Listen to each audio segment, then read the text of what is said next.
Hello everyone! Welcome to Junbi Vlogs, ang pamilyang gala na laging gutom.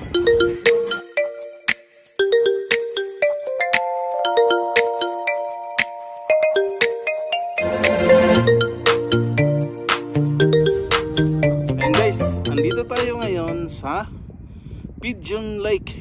So, andito samahan niyo ako guys magpa-anod-anod tayo. So, andito ako ngayon sa yan. Dito ako banda sa may Ziner Campground. Yan po dyan yung Ziner Campground, yung may mga nag-jet ski. Kung naririnig nyo yan. So, yan yung jet ski. So, ako nakakayak. Kasi yan lang kaya ko. Magkayak. Kaya yan, samahan niyo ako guys, magkayak tayo. And iniisip ko kung mag-fishing ako o hindi, o magkayak na lang. Parang gusto ko kasing parang magkayak na lang eh. Gusto kong i-sideline na lang yung fishing, or hindi na talaga mag-fishing kasi mas magandang magkayak lang. Nakaka-relieve ng naka-refresh, nakapag-exercise pa. Ang ganda ng hangin, fresh na fresh ang hangin dito. Grabe. So, ang laki-laki nitong lake na to guys. Malalim din to. And ito ay nasa northern part ng Calgary, Alberta, but it would be southwest kung sa sa Edmonton, capital of Alberta. So mga almost 3 hours drive from Calgary, and mga 45 minutes to 1 hour yata ang drive dito from here to Edmonton. So mas malapit na to sa Edmonton. Kaya yan, ang ganda talaga dito, ang ganda ng view. Yan, walang naliligo ngayon guys dahil may green algae warning ang Ziner Campground. Ibig sabihin ng green algae, alam mo yung itong mga lumulutang na green, yan yun. So ibang mga tao allergic sila dyan, may allergic reaction sila sa algae na yan. Pero di ko alam lang di ko alam kung sa lahat ba ng Pilipino, pero mostly mga Pilipino hindi to pinapansin. Kahit nga ibang mga puti, yan yung mga bata na yan, na yan dyan, mga puti yan, hindi nila pinapansin yon, hindi nila pinapansin to. So ang effect daw ng green algae sa ibang tao is itchiness, nangangati sila, and then some worst case scenarios, nagsusuka, nausea, and nawawala ng malay. So yun yung mga effects ng green algae sa ibang tao. Pero so far sa sa akin, wala naman. How fast mag-effect ang green algae, how long, kung nadapuan ka ng green algae, ilang oras o ilang minuto mag-effect, in 15 to 20 minutes mag-i-effect na daw yung green algae kung may allergic ka nito. So far since yesterday, mga bata hindi naman sila naapektuhan, wala naman. Pangangati, normally nangangati sila pag kinagat ng lamok, ganun lang, but really like mag-rush na yung kamot nila. Hindi naman. So I think kami hindi kami allergic sa green algae. So ayan.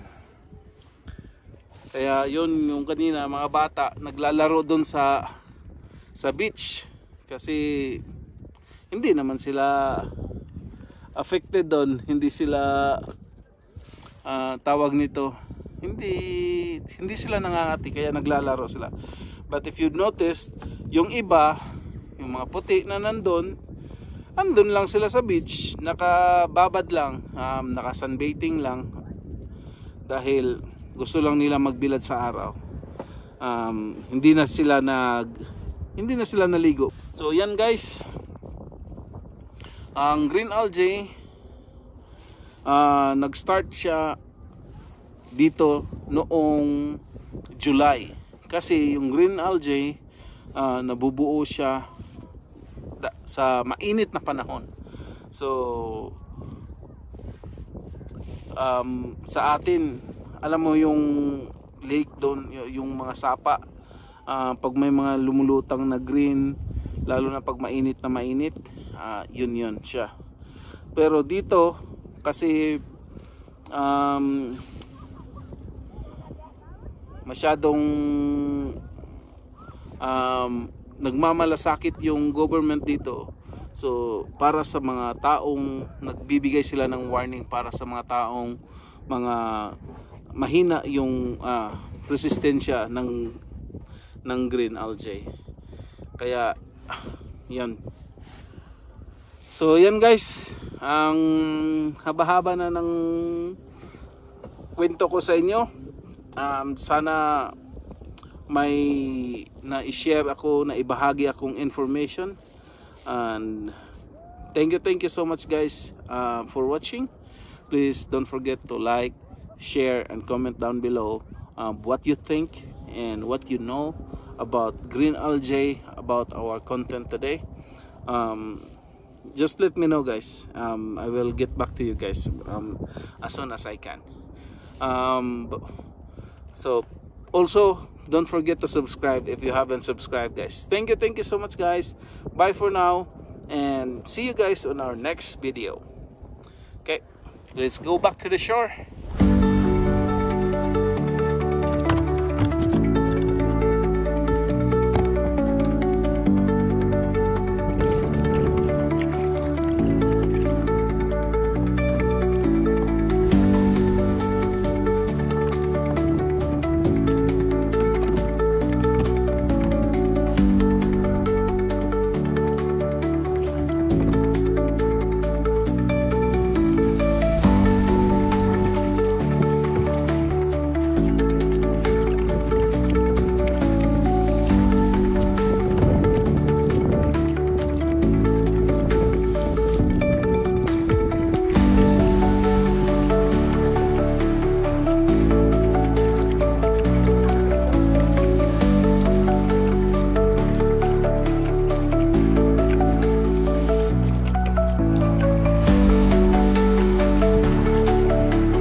So this is what green algae looks like guys.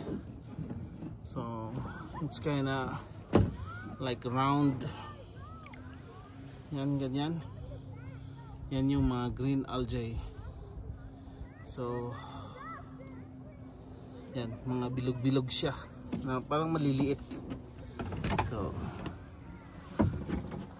yan, yan yung closer look. Daming kangkong oh. Ano? Pwede pala manguha ng kangkong dito.